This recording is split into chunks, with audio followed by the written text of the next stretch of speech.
Hello everyone. मैं Lucent की series शुरू कर रहा हूँ जिसमें पॉलिटी से शुरू करेंगे। अभी आने वाले कई एग्ज़ाम जैसे यूपी पुलिस, एसआई, एडीओ, आप जो भी एग्ज़ाम दे रहे हो जिसमें पॉलिटी पूछी जाती है, जो आपको पढ़ना बहुत ज़रूरी है। कुछ ही मिनट में आपको सारे इंपॉर्टेंट पार्ट जो है समझ में आ जाएंगे और इससे बाहर कुछ आता नहीं है। लोग मोटी मोटी किताबें पढ़ते हैं, कुछ नहीं होता है। आप इसे ही पढ़िए, इससे बाहर कुछ नहीं आता। शर्त ये है कि पहले लूसेंट तो तैयार कर लिया जाए। तो सबसे पहले हम शुरू करेंगे पंचायती राज व्यवस्था, जो बहुत ही इम्पोर्टेंट है। और जो चीज़ें इम्पोर्टेंट है मैंने उसको अंडरलाइन कर दिया है। आप उसको ध्यान से देख लीजिएगा।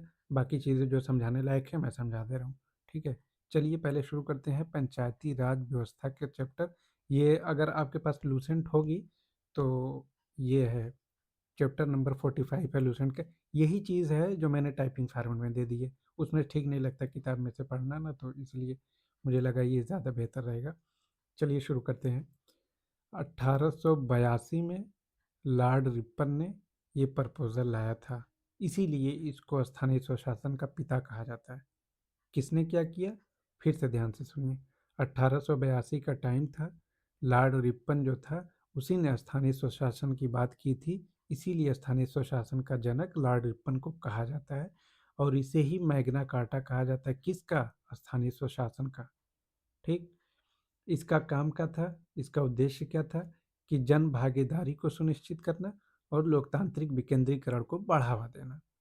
ये चीज़ें क्लियर हो गई। अब देखते हैं कि इसमें सुधार क्या क्या हुए पंचायती राज व्यवस्था में। ये जो समितियां बनी है ना, इसको रटना पड़ेगा आपको। ये 1957, 1977, 1985, क्योंकि इधर समिति के नाम इधर ईयर दे करके मैच कराने के लिए इस तरीके से पूछ लेगा। अगर नहीं याद करेंगे तो मिसमैच हो जाएगा, गड़बड़ हो जाएगा। सबसे पहले शुरू करते हैं बलवंत राय मेहता समिति, 1957। इन्होंने ही सुझाव दिया था और इन्हीं को ही शिल्पकार कहा जाता है। किसका? पंचायती राज व्यवस्था का। पंचायती राज व्यवस्था से आप थोड़ा सा, अगर आप गांव में रहते हैं तो आप ये मानिए कि जो प्रधानी का चुनाव होता है ना, प्रधान, उसी से रिलेटेड ये मान लीजिए। बलवंत राय मेहता समिति 1957, इन्हीं को शिल्पकार कहा जाता है। अशोक मेहता समिति 1977। ये दो चीज़ें 57 77 याद कर लीजिए। उल्टा याद कर लीजिए, ए बी नहीं बल्कि बी ए। पहले बलवंत है फिर अशोक है। ठीक है। जीवीके राय समिति 1985 में, सिंघवी समिति 1986 में। चार समितियों के नाम याद कर लीजिए। अगर बीच में कोई और समिति पूछ भी दिया ना, तो इनको बिना दिए पूछेगा नहीं। अगर ये मैच करा लेंगे चारों तो कहीं ना कहीं मैच हो जाएगा। ठीक है। 64वां संविधान संशोधन कब हुआ? 1989 में। यही इम्पोर्टेंट है। 73वां संविधान संशोधन 1993, जिसके थ्रू ये पंचायती राज व्यवस्था आई। इसका शुभारंभ कब हुआ? 2 अक्टूबर को 1962 में राजस्थान के नागौर जिला में। और सबसे पहले चुनावी प्रक्रिया जो प्रारंभ हुई थी, जो प्रधानी का या पंचायती राज का, 11 अक्टूबर 1962 को आंध्र प्रदेश में, वही नेहरू जी के टाइम पे। ठीक है। अब थोड़ा सा देख लेते हैं फैक्ट कि आप तो वोट देते हैं 18 साल की उम्र में। प्रधानी का चुनाव आप लड़ सकते हैं 21 साल की उम्र में। प्रधानी का चुनाव इन द सेंस पंचायती राज व्यवस्था का चुनाव जो है, आप 21 साल की उम्र में आप कैंडिडेट बन सकते हैं। लेकिन वोट देते हैं कब? 18 साल की उम्र में। और ये एक चीज़ याद कर लीजिए कि जैसे 5 साल का इसका कार्यकाल होता है, लेकिन अगर किसी कारणवश मान लीजिए प्रधान जी को कुछ हो गया, तो अगर 6 महीने से कम बचा है कार्यकाल, मतलब 5 साल में 4.5 साल हो गया है, तब चुनाव नहीं होंगे। अगर कुछ घटना घट जाती है, प्रधान नहीं रहते तो। लेकिन अगर 6 महीने से ज़्यादा का टाइम बचा हुआ है तो फिर से चुनाव होंगे। ठीक है। और जब चुनाव नहीं होते तो बीच में जो जो मालिक होता है, प्रधान होता है, वो जो आप लोगों ने सुना होगा सेक्रेटरी आए हैं। ठीक है। तो वही सेक्रेटरी वहाँ का प्रधान होता है। हालाँकि इसको कहा नहीं जाता है, जिस तरीके से मुख्यमंत्री अगर नहीं होता तो राज्य का लेखा-जोखा कौन देखता है? गवर्नर देखता है। उसी तरीके से सेक्रेटरी देखता है। जैसे कि यही दिया ना, अनुच्छेद 243 एफ में न्यूनतम आयु 21 वर्ष है। किसकी? प्रधानी का चुनाव लड़ने की। और वित्त आयोग का गठन करेगा कौन?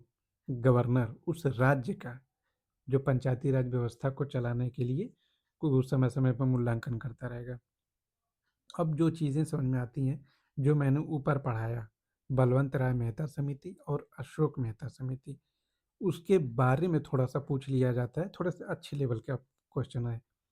अशोक मेहता समिति, इन्होंने कहा था कि द्विस्तरीय पंचायती राज व्यवस्था, अभी मैं द्विस्तरीय, 3 स्तरीय बता दूँगा, एक ही बार में सब गड़बड़ हो जाएगा कि पहले ब्लॉक स्तर पे, फिर ग्राम स्तर पे, फिर पंचायत स्तर पे, तो गड़बड़ हो जाएगा। अब सिर्फ़ ये याद कर लीजिए, रट्टा मार लीजिए कि अशोक मेहता ने द्विस्तरीय पंचायती राज की व्यवस्था की बात की थी। ये 2 नाम भी है अलग-अलग, नाम नहीं है, मतलब उसको याद करने के सिलसिले से बता रहा हूँ। अशोक 1, मेहता 2, तो द्विस्तरीय पंचायती राज व्यवस्था। और बलवंत राय मेहता समिति ने त्रिस्तरीय चुनाव का चुनाव की बात की थी। जैसे 1, 2, 3, बलवंत राय मेहता, ये 3 लोग हैं, तो इन्होंने त्रिस्तरीय की बात की थी। अशोक मेहता, ये 2 नाम हैं, तो इन्होंने द्विस्तरीय पंचायती राज व्यवस्था की बात की थी। ये याद कर लीजिए। संथानम समिति ने वित्तीय मामलों का अध्ययन करने के लिए पंचायती राज व्यवस्था के बारे में बात की थी। एल एम सिंघवी, यस से सिंघवी, यस से संवैधानिक, स से संवैधानिक, स से सिंघवी। एल एम सिंघवी ने कहा था कि पंचायती राज व्यवस्था को संवैधानिक रूप का दर्जा दिया जाना चाहिए, मतलब इसको संविधान में डाल देना चाहिए कि पंचायती राज व्यवस्था होनी चाहिए। और न्यायिक न्यायाधिकरण की को स्थापित करने की बात की गई थी। बहुत सारी चीज़ें बात की गई थी। हम वही चीज़ सिर्फ़ देख रहे हैं जो एग्ज़ाम में आएगा, मतलब जो आता है, आएगा नहीं। गाँव के लिए न्याय पंचायतों की स्थापना की बात की गई थी। वित्तीय संसाधन होने चाहिए ग्राम पंचायतों पर, ये सब नहीं पूछेगा। अब मेन चीज़ आ जाते हैं 73वां संविधान संशोधन, जो अभी मैंने पढ़ाया ना, एल.एम. सिंघवी ने कहा था कि संवैधानिक दर्जा दिया जाना चाहिए, तो उन्हीं की सिफारिश मानते हुए 73वां संविधान संशोधन हुआ 1993। कब हुआ? 1993 में हुआ। और कुछ प्रावधान किए गए जो यहाँ पे मैं पढ़ाने जा रहा हूँ।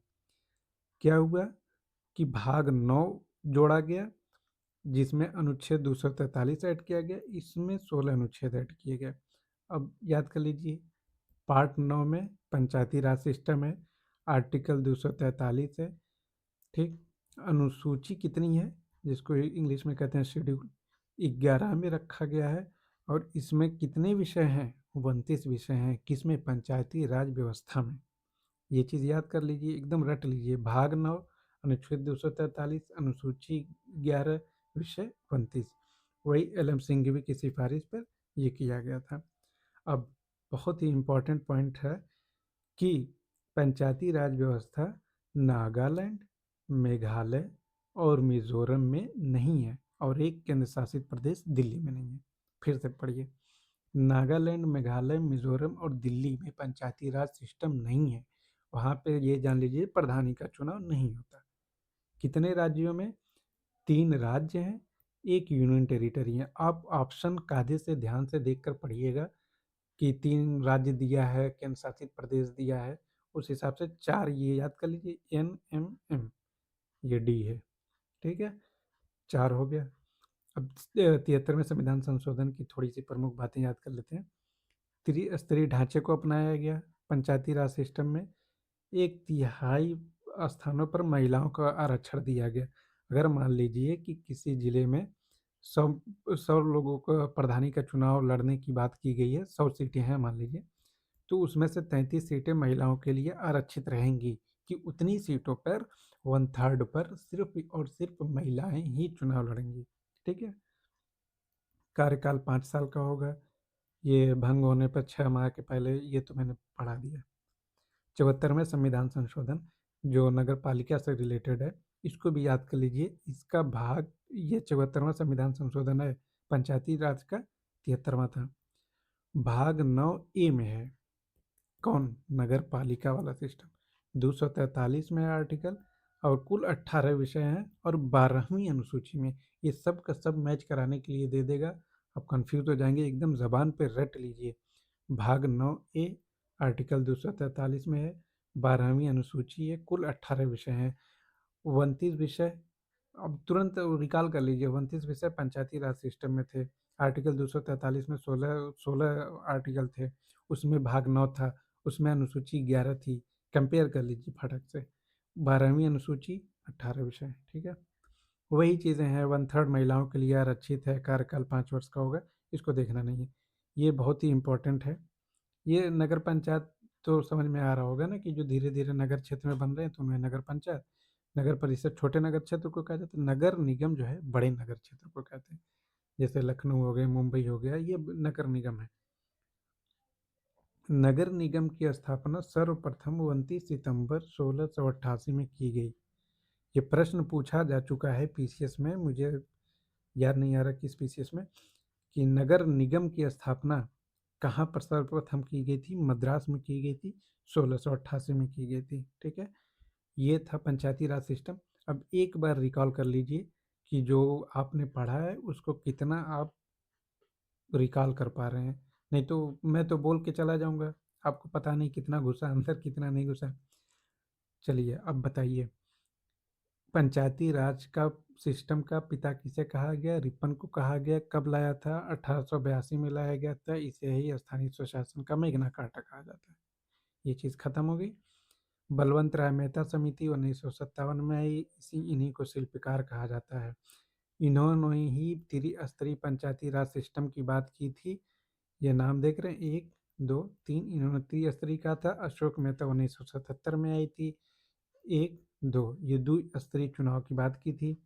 एल.एम. सिंह भी 1986 में आई थी। इन्हीं की सिफारिश मानते हुए 73वां संविधान संशोधन 1993 में लाया गया।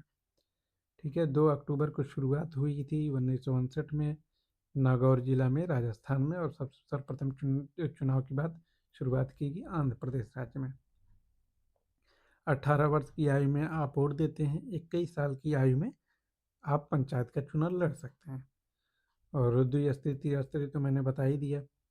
और मेन चीज़ यहाँ से याद कर लीजिए, पार्ट 9 में है, आर्टिकल 243 में है, 16 अनुच्छेद हैं, अनुसूची 11 में है, 29 विषय, ठीक? 29 विषय, भाग 9, अनुसूची 11। नागालैंड, मेघालय और मिजोरम और दिल्ली को छोड़ करके सभी जगह पंचायती चुनाव सिस्टम है, ठीक है? और कुछ नहीं याद करना है। ये 9A नगर पालिका 18 विषय हैं, 243 में 12वीं अनुसूची, ठीक है? चलिए याद कर, नगर निगम 1688 में मद्रास में शुरू किया गया था। चलिए ख़त्म करते हैं अब। और अगर आपको ठीक लगा हो तो प्लीज़ सब्सक्राइब कर लीजिएगा। Thank you.